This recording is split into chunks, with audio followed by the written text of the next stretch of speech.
My name is Deji Adeleke. You are all welcome to our home. I'm the father of I have 5 children, 3 boys and 2 girls. David Adeleke, that you all know as Davido, is the baby of my family, is the last born. And I'm calling this press conference. This is my ever first time of addressing the press. And for just one single reason.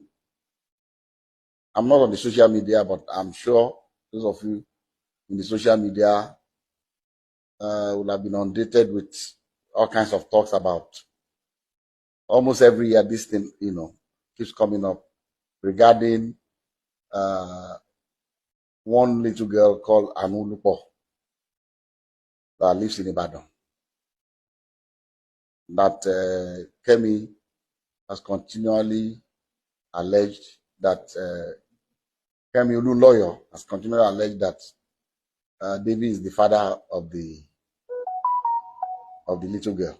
To start with, let me put it on record that I have 14 grandchildren, and I'll tell you the story about Anuoluwapo and what has happened since I received a letter in 2014 from a lawyer in Ibadan alleging that my son David got somebody pregnant and abandoned the person with the child. And I'll tell you what the actions that I took immediately and what. But the reason why I call this press conference is for us to address. I'm not even sure if it's legal for someone to impersonate a minor. This Kemi lawyer has been after my son David for many years. Everything she says about David is always negative, trying to put him in bad light, with the public. This that I'm about to read to you is what I received from the sister to Anu's mom that lives in Abuja. I'm not going to mention her name, but she's in communication with me. When this happened, she was the first, because I'm not in the social media. She saw the thing that was supposedly written by her niece, and then she sent this to me. Say, "Good afternoon, sir.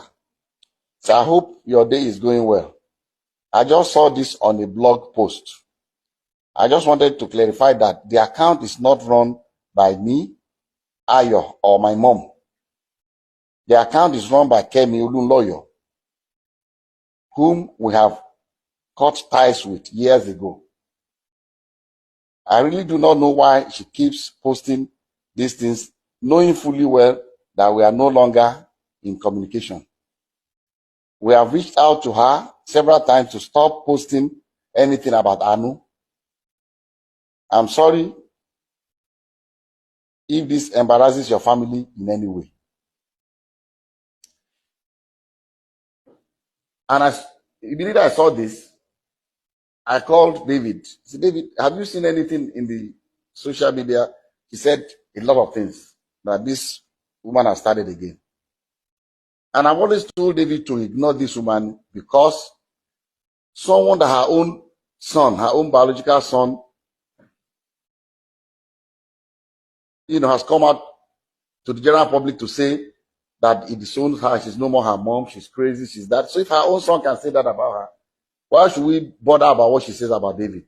That was why I've always told him, please just ignore her, and move on with your life. So when I received this, and I'm on YouTube, I've seen all kinds of things people have been saying, and I just said, look, maybe this might be a good time for me, as head of my family, to say our own side of this story. Like I said, I have 14 grandchildren.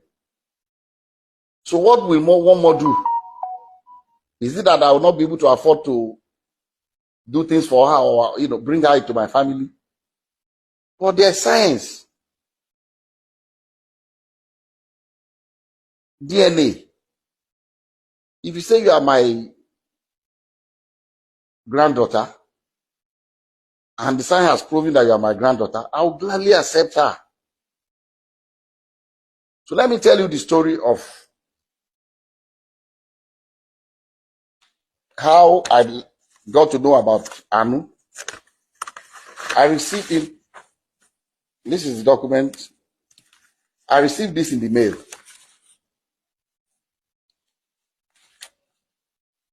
Through DHL to my office.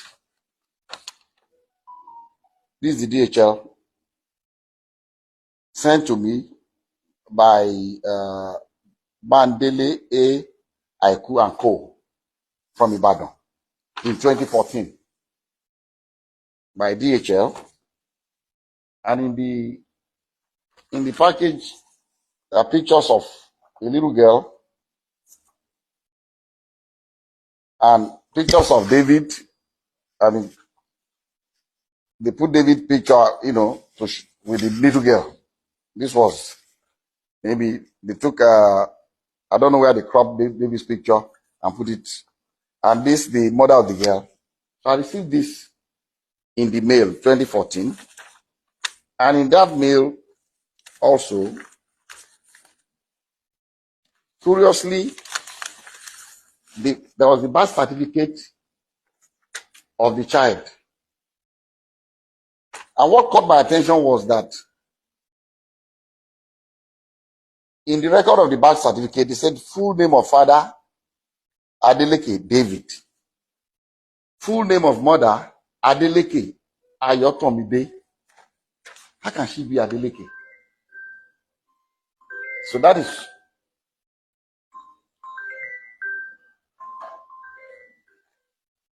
that caught my attention. And then also in that DHL package was this letter from the grandmother of Anu with her telephone number.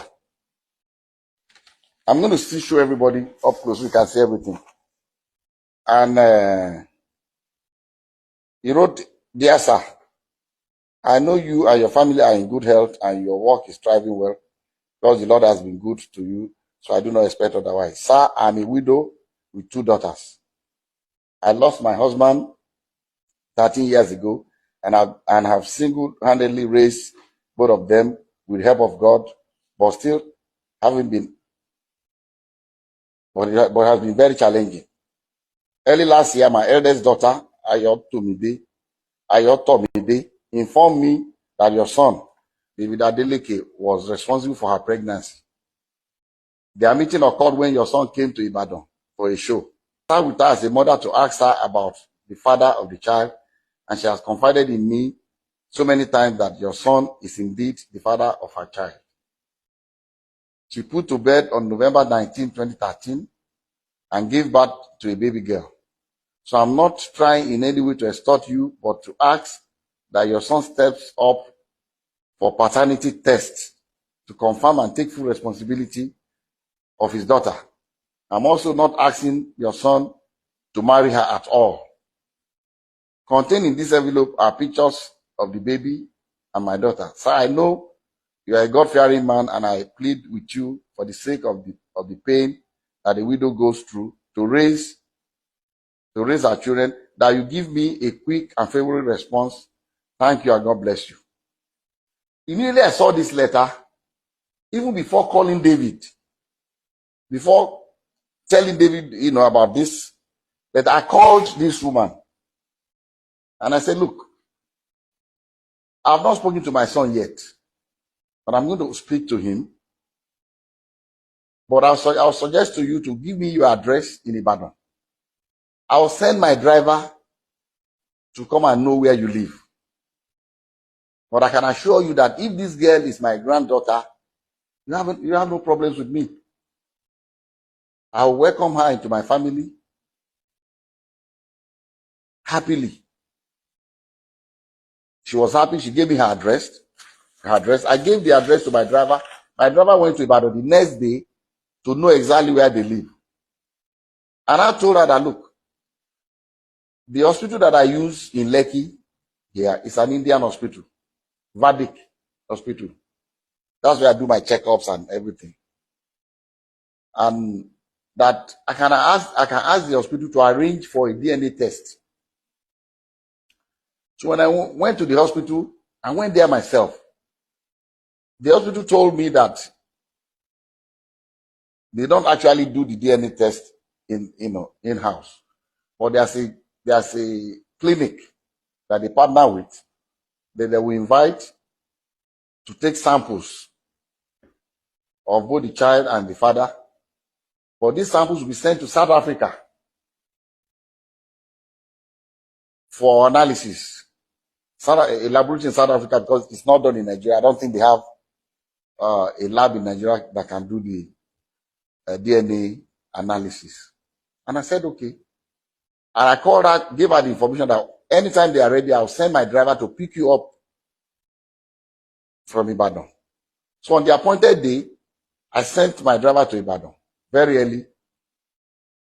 And my driver brought the mother of the child, the grandmother, and the baby. The three of them came. And because my driver knows Vedic Hospital, they came in. They were already there before I came in with. I asked David to come here and Lati, his aide. So David, myself, and Lati went and we met them at Vedic Hospital. We went upstairs and the Indian doctor said, he will allow only David, myself, the grandma, the mother of the baby, and the child. Lati can wait. So we're all in the same room. And he told us the procedure. It was not, I've read in the social media that they were drawing blood. It was not done by blood. It was from their saliva in their mouth. So they brought the thing and swapped David's and put it in the container and sealed it. Swapped the baby's own and sealed it. And they told us that these samples will be sent to South Africa for analysis. And then when it's ready, myself and the mom and the grandmother grandmother of the baby, signed that both of us would be the ones to receive the result.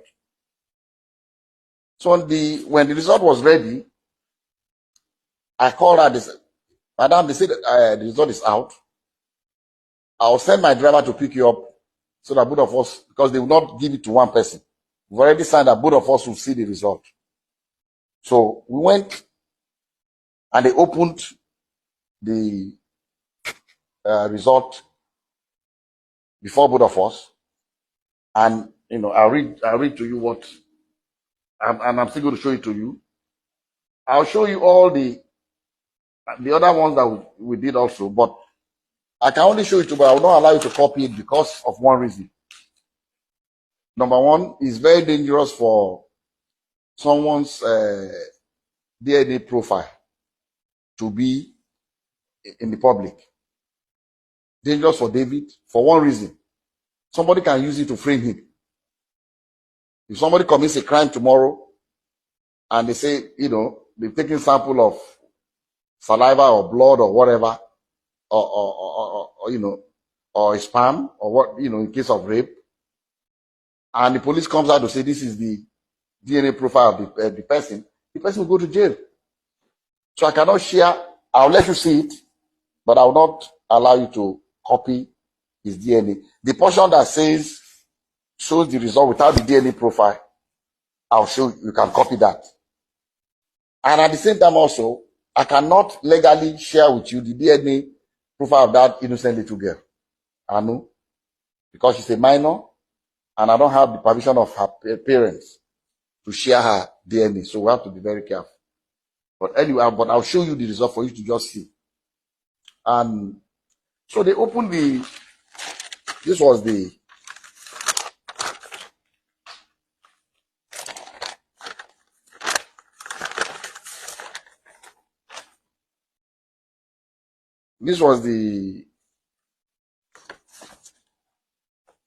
the first DNA.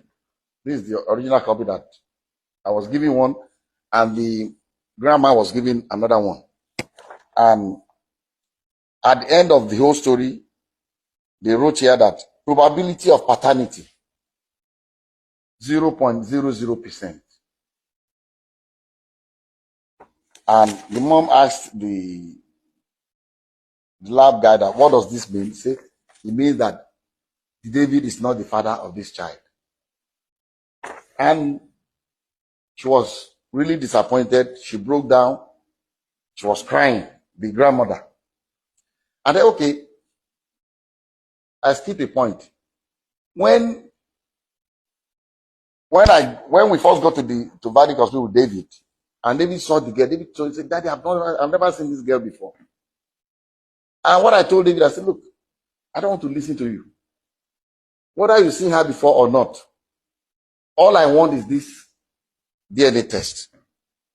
I don't want to know the story. I don't know what happened. I don't want to know. As if this girl is our child, I'm taking her. That was settled. And David was, asked the girl, have you seen it? I said, stop, don't talk to her. So that would be, it's like you're harassing her. Don't. So the girl was very quiet. Girl, she didn't say anything. She kept quiet. So we went. So the mom was disappointed, was crying that the result was not what she expected. And I told her, I said, look, people can make mistakes. Maybe they made a mistake in the lab. Maybe there's something. What I would suggest to you is, let us do 2 more tests. I'll advise that you please stay in Lagos for 1 week. I'll pay for your hotel. Till the baby is here, the mom is here, the 3 of you should stay.